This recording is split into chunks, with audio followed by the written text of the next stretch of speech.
حضرت عبداللہ بن زید رضی اللہ تعالیٰ عنہ نے ساری عمر شادی نہیں کی۔ جب بوڑھے ہو گئے تو خیال آیا کہ جنت میں ان کی بیوی کون ہوگی۔ انہوں نے اللہ سے دعا کی کہ وہ اپنی جنت میں بیوی کو دیکھنا چاہتے ہیں۔ اسی رات ان کے خواب میں ایک کالی کلوٹی حبشہ عورت آئی، جسے دیکھ کر ان کے رونگٹے کھڑے ہو گئے۔ اچانک غیب سے آواز آئی کہ بسم اللہ الرحمن الرحیم۔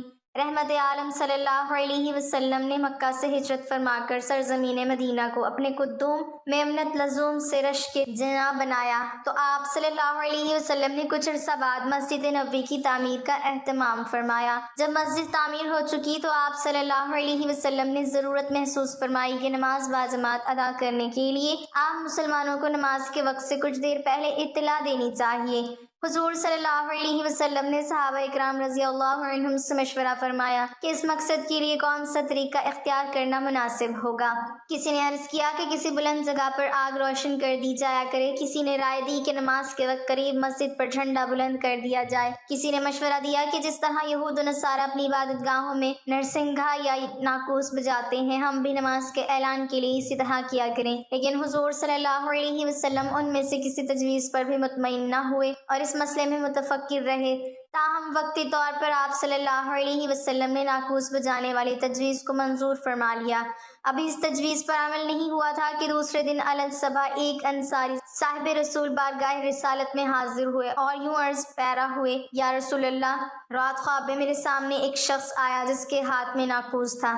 میں نے اس سے کہا، اے اللہ کے بندے، یہ ناقوس تم بیچتے ہو؟ اس نے کہا، تم اس کو کیا کرو گے؟ میں نے کہا، ہم اس کو بجا کر لوگوں کو نماز کے لیے بلائیں گے۔ اس نے کہا، کیا میں تم کو ایک چیز نہ بتا دوں جو اس مقصد کے لیے ناقوس بجانے سے بہتر ہے؟ میں نے کہا، ہاں ضرور بتاؤ۔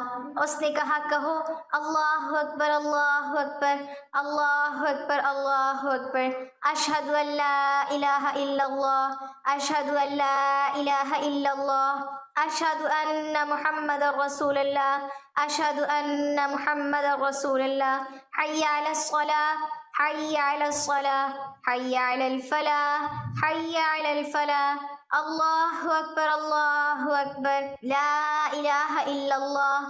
یہ تمام کلمات بتا کر وہ شخص مجھ سے ذرا پیچھے ہٹ گیا اور تھوڑی دیر بعد اس نے کہا، پھر جب نماز قائم کرو تو اقامت اس طرح کہو، اللہ اکبر اللہ اکبر، اشہد ان لا الہ الا اللہ، اشہد ان محمد رسول اللہ، حی علی الصلاۃ، حی علی الفلاح، اللہ اکبر اللہ اکبر، لا الہ الا اللہ۔ سرور عالم صلی اللہ علیہ وسلم نے یہ خواب سن کر فرمایا، یہ سچا خواب ہے۔ انشاءاللہ تم بلال رضی اللہ تعالیٰ عنہ کے ساتھ کھڑے ہو کر ان کلمات کی تلقین کرو جو تم نے خواب میں دیکھے، اور وہ اذان پکاریں کیونکہ ان کی آواز تم سے بلند ہے۔ انہوں نے حضور صلی اللہ علیہ وسلم کے حکم کی تعمیل کی اور اسی دن سے یہ اذان قیامت تک کے لیے اسلام کا شعار قرار پا گئی۔ یہ صاحب رسول صلی اللہ علیہ وسلم جن کو یہ عظیم شرف حاصل ہوا کہ سید المرسلین فرق موجودات صلی اللہ علیہ وسلم نے ان کے خواب کو رویائے حق قرار دے کر ابد تک اس پر عمل درآمد کا حکم دیا۔ حضرت عبداللہ بن زید انصاری رضی اللہ تعالیٰ عنہ تھے جو اپنے اس شرف کی بنا پر صاحب الاذان کے لقب سے مشہور ہوئے۔ حضرت ابو محمد عبداللہ بن زید رضی اللہ تعالیٰ عنہ کا تعلق خزرج کے خاندان حارث بن خزرج سے تھا۔ سلسلہ نسب یہ ہے، عبداللہ بن زید بن ثعلبہ بن عبد ربہ بن ثعلبہ بن زید بن حارث بن خزرج رضی اللہ عنہ۔ حضرت عبداللہ رضی اللہ تعالیٰ عنہ نہایت نیک طنیت اور پاک باطن تھے۔ ہجرت نبوی سے پہلے ان کے کانوں میں دعوت حق کی آواز پڑی تو انہوں نے اس کو بلا تعامل دل و جان سے قبول کر لیا اور سن 13 بعد بعثت کے موسم حج میں مکہ جا کر لیلۃ العقبہ میں حضور صلی اللہ علیہ وسلم کی بیعت سے مشرف ہوئے۔ رحمت عالم صلی اللہ علیہ وسلم مدینہ منورہ تشریف لائے تو مسجد نبوی کی تعمیر کے بعد حضرت عبداللہ کو صاحب الاذان ہونے کا عظیم شرف حاصل ہوا۔ رحمت عالم صلی اللہ علیہ وسلم مدینہ منورہ تشریف لائے تو مسجد نبوی کی تعمیر کے بعد حضرت عبداللہ کو صاحب الاذان ہونے کا عظیم شرف حاصل ہوا۔ سنن ابی داؤد اور مسند دارمی میں یہ خود ان کی زبانی منقول ہے اس میں یہ اضافہ بھی ہے کہ جب بلال رضی اللہ تعالیٰ عنہ ان کی تلقین کے مطابق اذان دے چکے تو عمر بن خطاب رضی اللہ تعالیٰ عنہ اپنے گھر سے چادر گھسیٹتے ہوئے نکلے۔ انہوں نے رسول اللہ صلی اللہ علیہ وسلم کی خدمت میں عرض کی، یا رسول اللہ، اس پاک ذات کی قسم جس نے آپ کو حق کے ساتھ مبعوث فرمایا، میں نے بھی ویسا ہی خواب دیکھا ہے جیسا عبداللہ بن زید رضی اللہ تعالیٰ عنہ نے دیکھا۔ تو رسول اللہ صلی اللہ علیہ وسلم نے فرمایا، فلہ الحمد۔ حضرت عبداللہ رضی اللہ تعالیٰ عنہ سرور عالم صلی اللہ علیہ وسلم کے نہایت مخلص جانثار تھے، اور راہ حق میں اپنی جان اور مال قربان کرنے کا جذبہ ہر وقت ان کے سینے میں معزن رہتا تھا۔ غزوات کا آغاز ہوا تو وہ بدر، احد، احزاب اور دوسرے تمام غزوات میں رحمت عالم صلی اللہ علیہ وسلم کی ہم رکاب رہے اور ہر مارکے میں جذبہ جانثاری کا مظاہرہ کیا۔ حافظ ابن البر رحمۃ اللہ علیہ نے الاستیاب میں لکھا ہے کہ فتح مکہ کے موقع پر حضور صلی اللہ علیہ وسلم نے قبیلہ حارث بن خزرج کا علم حضرت عبداللہ بن زید رضی اللہ تعالیٰ عنہ کو مرحمت فرمایا تھا۔ حجۃ الوداع کے موقع پر حضرت عبداللہ رضی اللہ تعالیٰ عنہ کو ایک محتم بشان شرف حاصل ہوا۔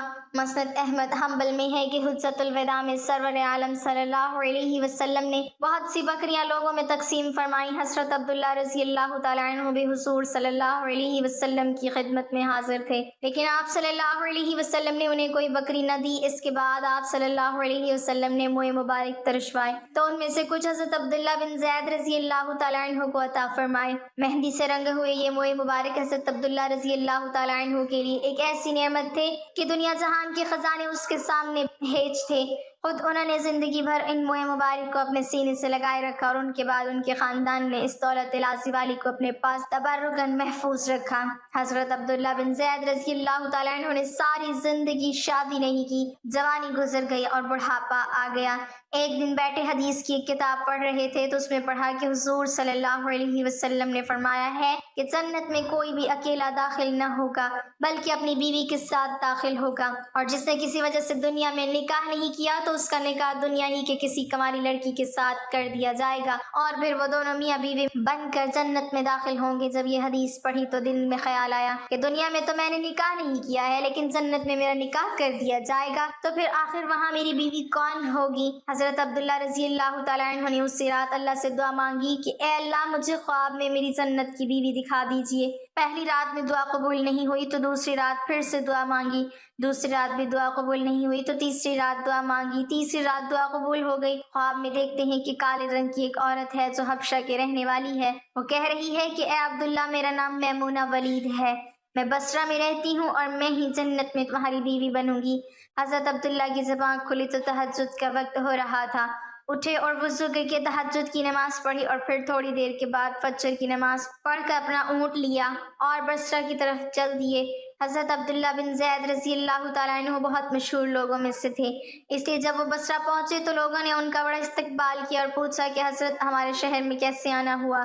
حضرت عبداللہ نے فرمایا کہ میں ایک عورت کی تلاش میں یہاں آیا ہوں، اس کا نام میمونہ ولید ہے، میں اسی سے ملنا چاہتا ہوں۔ یہ سن کر لوگوں کو بہت حیرانی ہوئی اور کہا کہ حضرت آپ اتنی دور میمونہ ولید سے ملنے آئے ہیں؟ فرمایا ہاں، کیا میں اس سے نہیں مل سکتا؟ لوگوں نے کہا نہیں حضرت، ایسی بات نہیں ہے، بلکہ وہ تو ایک پاگل سی عورت ہے، لوگ اسے پتھر مارتے ہیں۔ حضرت عبداللہ نے پوچھا کہ پتھر کیوں مارتے ہیں؟ لوگوں نے بتایا کہ حضرت وہ عورت عجیب عجیب حرکتیں کرتی ہے، اگر کسی کو پریشان اور روتا دیکھے تو اس کے پاس کھڑے ہو کر ہنسنے لگتی ہے، اور اگر کسی کو ہنستا دیکھے تو اس کے پاس کھڑے ہو کر رونے لگتی ہے۔ وہ کچھ پیسے لے کر محلے والوں کی بکریاں چراتی ہے، آج بھی وہ جنگل کی طرف بکریاں چرانے گئی ہوئی ہے اور شام کو عصر کی نماز کے بعد واپس آ جائے گی، آپ تب تک آرام فرمائیے۔ حضرت عبداللہ نے کہا مجھے ابھی اسی وقت اس سے ملنا ہے، آپ لوگ مجھے جنگل کا راستہ بتا دیجئے۔ لوگوں نے کہا حضرت آپ جنگل کی طرف نہ جائیں کیونکہ وہ بہت خطرناک جنگل ہے، وہاں شیر چیتے رہتے ہیں۔ لیکن حضرت عبداللہ نے کہا کہ تم لوگ مجھے صرف راستہ بتا دو، مجھے ابھی ہی میمونہ سے ملنا ہے۔ راستہ معلوم کر کے حضرت عبداللہ جنگل کی طرف چل دیے۔ حضرت عبداللہ فرماتے ہیں کہ حقیقت میں یہ جنگل بہت خوفناک تھا، قدم قدم پر خونخوار جانور ملتے تھے۔ میں تو حیران تھا کہ اس عورت کی بکریوں کو ان جانوروں نے ابھی تک کھایا کیوں نہیں۔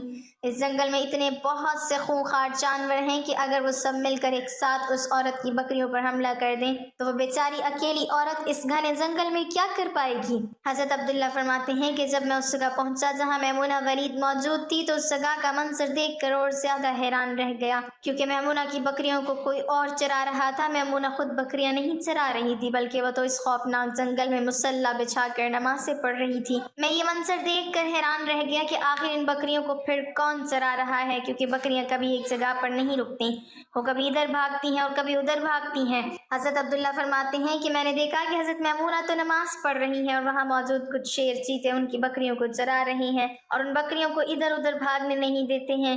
یہ منظر دیکھ کر میں تو حیران رہ گیا کہ آخر شیر چیتے اور بکریوں میں دوستی کیسے ہو گئی۔ شیر چیتے تو بکریوں کو دیکھتے ہی چیر پھاڑ کر کھا جاتے ہیں، لیکن آج یہاں کا منظر تو بالکل الگ تھا۔ اتنی دیر میں حضرت میمونہ نے نماز سے سلام پھیرا اور میری طرف دیکھتے ہوئے کہا، اے عبداللہ، ہمارا وعدہ تو جنت میں ملنے کا تھا، تم یہاں دنیا میں مجھ سے کیسے ملنے آ گئے؟ حضرت عبداللہ فرماتے ہیں، یہ سن کر مجھے اور زیادہ تعجب ہوا کہ میمونہ کے ساتھ میری یہ پہلی ملاقات تھی، تو آخر اسے میرا نام کیسے معلوم ہو گیا؟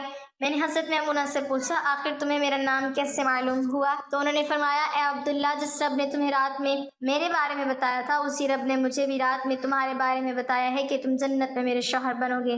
پھر میں نے حضرت میمونہ سے پوچھا کہ آخر یہ تو بتاؤ کہ ان شیر چیتے اور بکریوں میں دوستی کیسے ہو گئی؟ شیر چیتے تو بکریوں کے بہت بڑے دشمن ہوتے ہیں اور انہیں دیکھتے ہی چیر پھاڑ کر کھا جاتے ہیں، لیکن یہاں کا منظر تو بالکل الگ ہے کہ یہ شیر چیتے ہی ان بکریوں کے رکھوالے بنے ہوئے ہیں۔